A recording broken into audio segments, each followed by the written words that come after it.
제가 중국 문화 중에서 가장 좋아하는 것은 다름이 아니라 바로 식기입니다. 식기 중에 이제 중화식도, 네모나게 생긴 중화식도 하고요. 웍을 좋아합니다. 중국 광동 요리의 정수는 바로 웍헤이라고 합니다. 바로 웍의 숨결이라고 하는데요. 천도에 육박하는 그 화덕에 웍질을 하게 되면은 세 가지 불의 전달 방법 이외에 또 한 가지 방법이 있습니다. 바닥에 닿는 동안에는 전도라는 열의 전달 방식을 통해서 음식이 익죠. 그리고 웍질을 하면서 식재료가 중간에 뜨는 순간에는 복사열을 통해서 음식이 또 익습니다. 거의 오븐 효과죠. 그리고 좀 더 떠 있는 순간에는 그 대류 효과를 통해서 또 음식이 익게 됩니다. 그리고 또 여기에서 백미는 식재료가 이 웍 밖으로 벗어날 때 불길이 직접 식재료에 닿게 됩니다. 직화를 통해서 바로 불맛이 또 형성이 되는 것이죠. 일반 스텐팬이나 주물팬으로는 마이야르 반응까지는 쉽게 빼는데 이렇게 웍으로 사용하는 것처럼 불맛을 내기는 쉽지는 않은 것 같습니다. 그런데 이것은 우리에게도 좋은 교훈이 되고 있는 것 같습니다. 우리는 어떻죠? 좀 적당한, 신앙적으로도 적당한 거리를 두면서 따뜻한 복사열 정도로 만족하면서 신앙생활하는 것을 즐기는 것 같습니다. 그런데 하나님이 원하시는 것은 무엇이죠? 직화, 강한 불맛이 나는 직접적인 은혜, 강한 은혜를 우리가 받기를 원하신다는 것이죠.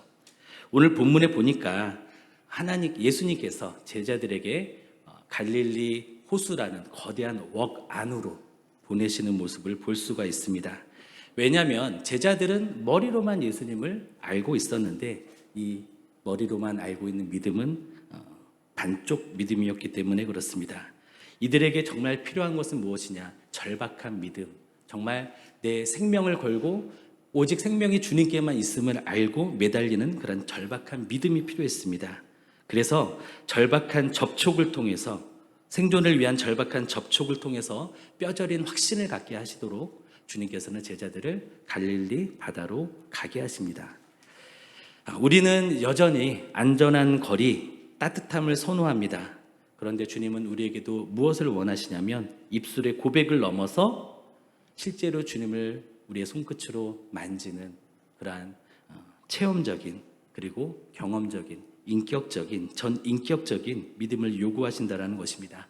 함께 말씀을 통해서 이것을 살펴보기를 원합니다. 첫째로 예수님은 유령이 아니라 실체이십니다. 오늘 본문의 배경은 어떻죠? 바로 이전에 어떤 사건이 일어났었죠? 오병이어의 기적이 일어나지 않았습니까? 남자만 5천 명 정도 되는, 여인과 어린이까지 합치면 2만 명 가량이나 되는 그런 사람들에게 물고기 2마리와 5개의 떡으로 이들을 배불리 먹이고 12광줄이나 남는 놀라운 기적이 일어납니다. 이러한 기적을 경험한 사람들은 어떤 반응을 보였을까요? 오늘 본문에는 마태복음에는 기록이 되어 있지 않지만 다른 복음서에 보면 예수님을 억지로 왕으로 삼으려고 했습니다. 왜냐하면 이들의 기대 가운데 이들은 메시아를 기대했는데 메시아가 오게 되면 이런 기적이 일어날 것이라고 그들은 생각을 했습니다. 모세가 광야에서 백성들을 인도할 때 만나를 통해서 그들이 음식을 섭취할 수가 있었잖아요. 생존할 수 있었잖아요. 그와 같은 기적이 메시아가 올 때 재현될 것이라고 그들은 생각을 했습니다.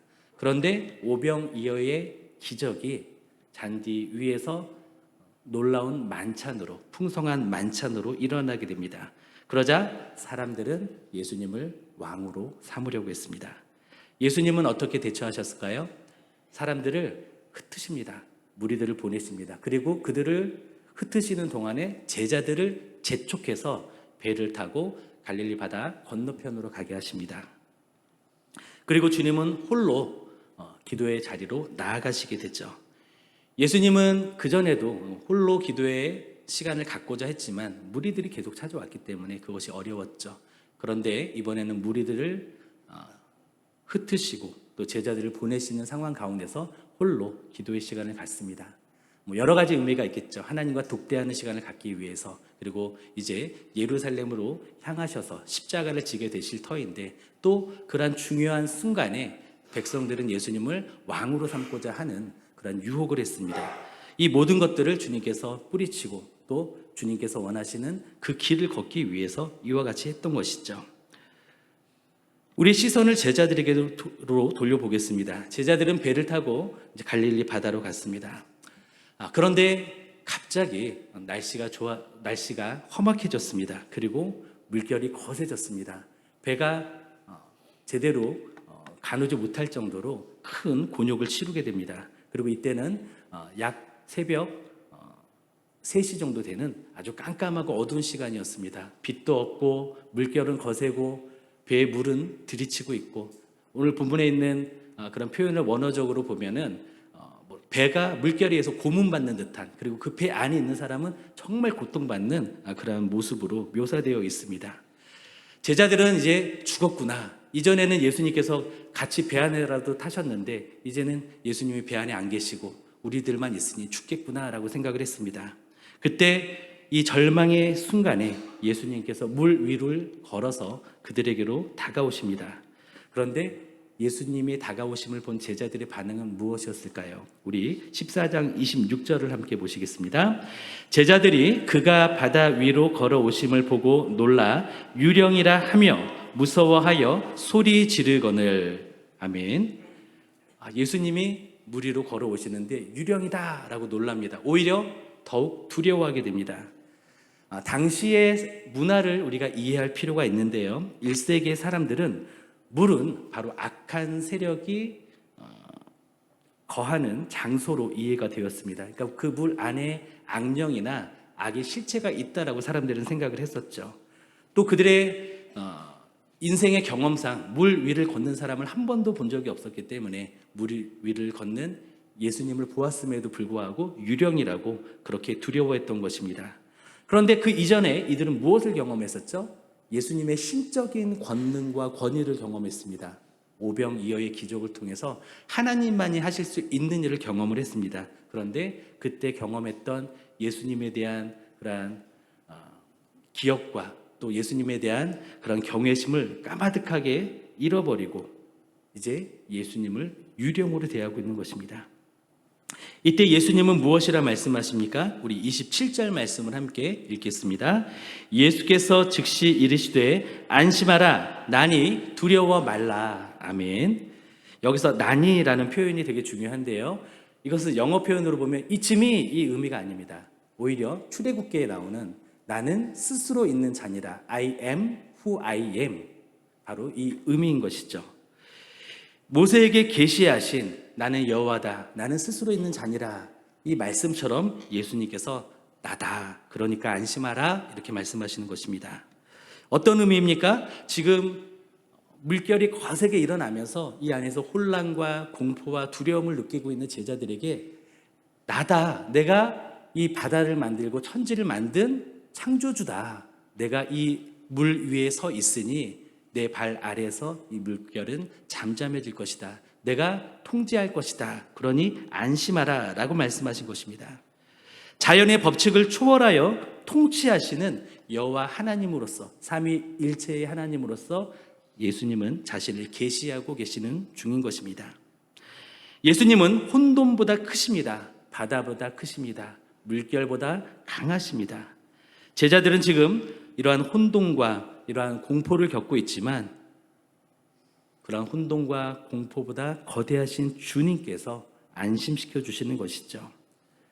그리고 이 두려워하지 말라는 명령은 당장 상황이 해결되었기 때문에 두려워하지 말라라고 하시는 것이 아닙니다. 이 물결을 밟고 서 계시는 창조주 예수님, 그 주님께서 바로 그들과 함께 계시기 때문에, 그들 앞에 현존하고 계시기 때문에 이렇게 말씀하신 것이죠. 우리의 믿음은 어떻습니까? 우리는 유령을 쫓듯이 주님을 믿고 있지는 않습니까? 우리는 그렇다면 나다라고 선포하시는 주님의 실체를 만나야만 합니다. 둘째로, 확신의 반대말은 의심이 아니라 막연함입니다. 예수님을 알아본 베드로는 무엇을 했습니까? 그는 참 용감했습니다. 물결이 여전히 거센데 예수님이 계신 곳으로 갑니다. 바로 물 위로, 배에서 벗어나 물 위로 갑니다. 베드로는 오라 하시는 예수님의 말씀에 의지해서 배 밖으로 나아갑니다. 우리 14장 29절 그리고 30절까지 같이 읽겠습니다. 베드로가 배에서 내려 물 위로 걸어서 예수께로 가되 바람을 보고 무서워 빠져가는지라 소리질러 이르되 주여 나를 구원하소서 하니. 아멘.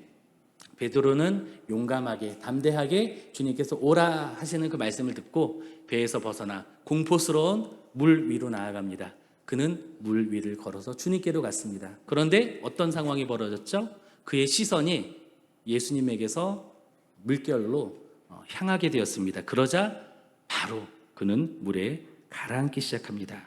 빠지기 시작합니다. 베드로의 물리적인 상황은 바뀌지 않았었습니다. 바람과 파도는 그대로 있었습니다. 그런데 그의 시선이 변하니까 예수님을 바라보던 시선에서 바로 그 물결, 파도로 시선이 바뀌게 되니까 그는 가라앉게 된 것입니다. 그런데 이 또한 실패가 아닌 은혜의 과정인 것입니다. 자신의 힘으로는 결코 물 위를 걸을 수 없다라는 것을 깨닫게 해주시는 주님의 은혜였던 것이죠. 베드로는 곧바로 주여 나를 구원하소서라고 외칩니다. 우리에게 이 믿음이 있어야 되겠습니다. 물에 빠지는 그런 상황 속에서도 허우적거리다가 주여 나를 구하소서가 아니라 바로 그 빠져드는 순간에 곧바로 다시 주님을 바라보면서 손을 뻗으면서 주님께 절박한 호소를 하는, 절박한 기도를 하는 저희들이 되어야 되겠습니다. 이것은 바로 막연함이 깨어지는 순간이었습니다. 확신의 반대말은 의심이겠죠. 그런데 우리가 이러한 상황을 보면 확신의 반대말은 막연함입니다. 막연하게 잘 될 거야, 막연하게 괜찮을 거야, 이것이 아니라 우리가 어떠한 순간에도 정말 생명을 걸고 절박하게 주님이 아니면 안 됩니다라는 그러한 절박함을 가질 수 있어야 되는데 우리의 막연한 상태로는 대류열과 복사열만으로는 안 된다라는 것입니다. 우리에게 필요한 것은 직화입니다. 우리가 절박할 때 막연함이 깨집니다. 그리고 실체적인 구원을 요청하게 됩니다. 이때 참 신앙이 나타나는 것이죠. 셋째로 믿음은 손끝이 닿는 것입니다. 믿음은 지적 동의가 아니라 접촉입니다. 마태복음 14장에 보면 기적이 나오는데요. 크게 세 가지 기적이 나옵니다. 첫 번째로 오병이어의 기적, 그리고 오늘 본문에 나오는 물 위를 걷는 기적, 그리고 건너가서 게네사렛이라고 하는 지역에서 무리들을 고치는 기적이 나옵니다. 그런데 공통점이 무엇이냐면 바로 접촉이라는 것입니다. 이전에도 많은 사람들이 예수님을 접촉했죠. 한 가지 우리가 유의해야 될 상황이 있는데요. 모든 접촉이 다 기적을 일으키는 것은 아닙니다. 왜냐하면 예수님이 가시는 곳에는 항상 사람들이 몰려들었습니다. 밀치고 밀쳐서 예수님의 몸에, 예수님의 옷에 접촉되는 사람들이 많이 있었습니다. 그런데 그들에게 모두 기적이 일어났던 것이 아니라 절박한 마음을 가지고 간절함을 가지고 손을 뻗었던 사람들이 기적을 경험했다라는 것이죠. 베드로의 경우도 마찬가지입니다. 그가 물에 빠져가는 그 순간 손을 뻗었을 때, 그리고 그의 뻗은 손으로 예수님의 손이 닿았을 때, 예수님께서 그의 손목을 움켜잡으셨을 때 기적이 일어났던 것입니다. 믿음 자체가 능력이 아니라 믿음이 붙잡는 대상의 능력이라는 얘기죠. 다시 베드로의 모습으로 돌아가면 베드로는 물 위에서 건짐을 받게 되었습니다. 물에 빠질 때 건짐받게 되었습니다. 이것은 그의 강한 믿음 때문이 아니라 그의 믿음이 닿은 예수님의 강한 손 때문이었습니다. 이 즉각적인 접촉이야말로 믿음의 핵심이라는 것이죠. 우리가 멀리서 주님이 일하시겠지 관조하는 것, 그리고 우리가 나는 무력한데 어떻게든 되겠지라고 하면서 막막한 기대감만 가지고 있는 것, 이것은 참 믿음이라고 할 수 없습니다. 주님의 실체에 우리의 손을 뻗는 것, 이것이 필요하다는 것입니다. 그분이 우리를 잡아주시고 접촉이 일어나는 것, 이런 믿음과 이런 믿음의 역사가 필요한 것입니다. 기억하시기 바랍니다. 손이 닿을 때 기적이 일어납니다. 맞닿을 때 기적이 일어납니다. 마태복음 14장의 기적들은 모두 접촉을 통해서 완성이 되었죠. 오병이어의 기적은 어떻죠? 떡이 예수님의 손에서 제자들의 손으로 전달될 때, 또 제자들의 손에서 무리들에게 전달될 때 오병이어의 기적이 일어나고 체험을 입었습니다. 베드로의 구원은 어떻게 일어났죠? 그가 물에 빠져 호적거릴 때 그는 손을 내밀었습니다. 그때 예수님께서 즉시 붙잡으실 때 그는 물에서 건짐을 받았습니다. 예수님께서 여기서 베드로를 책망하신 것이 하나 있죠. 그의 믿음이 부족하다라고 책망합니다. 믿음이 작은 자여 왜 의심했느냐. 그의 시선이 예수님에게서 파도로 옮겨졌을 때 그는 물에 빠졌죠. 그런데 베드로가 배 안에 있다가 배에서 벗어나 예수님께서 나아온 이 모습에 대해서 책망하신 것은 아니었습니다. 이것을 구별하시기를 바랍니다. 또한 게네사렛의 사람들은 어땠습니까? 우리 이들의 모습도 한번 또 살펴보기를 원하는데요. 14장 36절을 한번 보겠습니다. 14장 36절입니다. 다만 예수의 옷자락에라도 손을 대게 하시기를 간구하니 손을 대는 자는 다 나음을 얻으니라. 이때도 접촉이 일어났죠. 모든 사람들이 손을 뻗었습니다. 병이 든 사람 간절한 마음으로 손을 뻗었습니다. 이때 이들은 기적을 경험했습니다. 육체가 강건해졌습니다. 믿음은 무엇일까요? 우리는 삶의 폭풍우를 만날 때 하나님께 왜? 라는 질문을 합니다. 도무지 이해할 수 없는 상황에서 왜 저에게 이런 일이 일어날까요? 우리는 주님 앞에 원망할 때도 있습니다. 그런데 믿음이란 무엇일까요? 기독교 저술가인 필립 얀시는 믿음에 대해서 이렇게 정의를 합니다. 믿음이란 나중에 뒤돌아 보아야만 이해될 일들을 지금 당장 미리 믿는 것이다. 어떤 말일까요? 우리는 보통 추수감사주일날 은혜라는 찬양을 하거나 날 구원하신 주 감사라는 찬양을 하면서 그때는 몰랐는데 뒤돌아보니 하나님의 은혜였구나, 하나님의 인도하셨음이 있었구나라고 하면서 감사를 하죠. 그런데 정작 그 시기에는 우리는 몰랐다라는 것입니다. 근데 믿음은 무엇이죠? 나중에 내가 뒤돌아볼 때 그때 정말 이게 하나님이 하신 일이구나, 주님께서 나를 도우고 계시는구나, 이것을 우리가 믿음의 눈으로 우리가 고백하고 그 상황에서도 염려하고 좌절하고 불평하는 것이 아니라 그때도 믿음으로 주님을 바라볼 때, 미리 확신할 때, 이것이 바로 믿음이라는 것입니다. 당장은 폭풍이 이해되지 않아도 주님께서 이 상황을 장악하고 계심을 미리 신뢰하는 것, 이것이 바로 믿음이라는 것입니다. 독일에 유명한 공중 고계단이 있습니다. 플라잉 로들리스라고 하는 이름을 가지고 있는데요. 이 공중 고계단의 리더는 이런 이야기를 합니다. 우리가 이쪽 그네에서 이쪽 그네에서 스윙을 하다가 점프를 해가지고 다른 그네에 있는 사람의 손을 붙잡고 건너가죠. 굉장히 아슬아슬한 묘기입니다. 그런데 이 공중 고개에서 가장 중요한 규칙이 있다고 합니다. 날아가는 사람을 플라이어라고 하는데요. 그리고 잡아주는 사람을 캐쳐라고 하는데요. 날아가는 사람은 손을 뻗기는 하지만 잡아서는 안 된다고 합니다. 그렇게 되면 잡다가 무게중심이 흩어져서 날아가는 사람이나 잡는 사람이나 같이 추락할 수 있다라는 것이죠. 플라이어는 그저 팔을 쭉 뻗고 기다려야 한다고 합니다. 그를 낚아채는 것은 전적으로 캐쳐의 몫이라고 합니다. 만약 플라이어가 겁이 나서 캐쳐의 손목을 잡으려 하면 둘 다 떨어져 죽게 되는 것이죠. 플라이어는 그저 손을 뻗고 잡혀지기를 기다린다고 합니다. 그렇습니다. 신앙도 마찬가지입니다. 내가 잡는 것이 아니라 그분이 잡으십니다. 그러나 우리가 해야 될 것이 있죠. 손을 뻗어 주님께 맞닿기를, 주님께서 내 손목을 잡아주시기를, 캐치해 주시기를 바라한다는 것입니다. 이것이 바로 오늘 본문의 핵심입니다. 베드로가 물에 빠져 호적거릴 때 그가 할 수 있는 일은 단 하나였습니다. 자신의 힘을 빼며 주여라고 외치고 자신의 손을 뻗는 것이었습니다. 베드로가 예수님을 낚아챈 것이 아니죠. 그 뻗은 손을 주님께서 잡아주신 것입니다. 우리의 신앙생활은 내 힘으로 주님을 꽉 잡고 버티는 악력의 싸움이 아닙니다. 힘이 빠지고 소망이 끊어진 그 순간 빈손을 뻗어서 주님의 손에 내 손을 뻗어 맡기는 것, 이것이 믿음입니다. 닿으면 삽니다.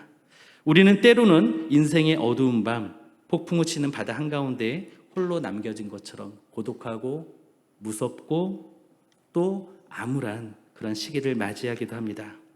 그러나 이때 우리가 해야 할 것은 무엇일까요? 나의 암울함의 늪에서 나와야 됩니다. 나의 우울증의 늪에서 나와야 됩니다. 어두운 방에서 나와야 합니다. 배에서 벗어나 물 위로 나서야 합니다. 물론 빠져나가는 순간에는 비명이 나오죠. 베드로처럼 주여라고 하면서 그야말로 물에 가라앉는 체험을 합니다. 그러나 그 순간 주님께 손을 뻗으시기를 바랍니다. 기도의 자리로 나오시기를 바랍니다. 우리의 손끝이 주님께 닿을 때 막연함은 사라지고 그분의 구원과 능력이 마치 전기에 감전되듯 우리의 삶으로 흘러오게 될 것입니다. 이때 주님은 말씀하십니다. 안심하라. 나니 두려워하지 말라. 그렇게 말씀하시면서 우리의 손을 붙드시면서 우리의 삶을 건져주실 것입니다. 이 음성은 유령의 속삭임이 아닙니다. 우주를 붙드시는 창조주 하나님의 선포이십니다. 우리의 손을 꼭 붙드시고 건져주시는 바로 주님의 따뜻한 손길인 것입니다. 오늘 우리는 떨리는 손으로 주님께 활짝 뻗기를 원합니다. 그분의 강한 손에 닿기를 바랍니다. 예수님의 이름으로 축원드립니다. 기도하시겠습니다.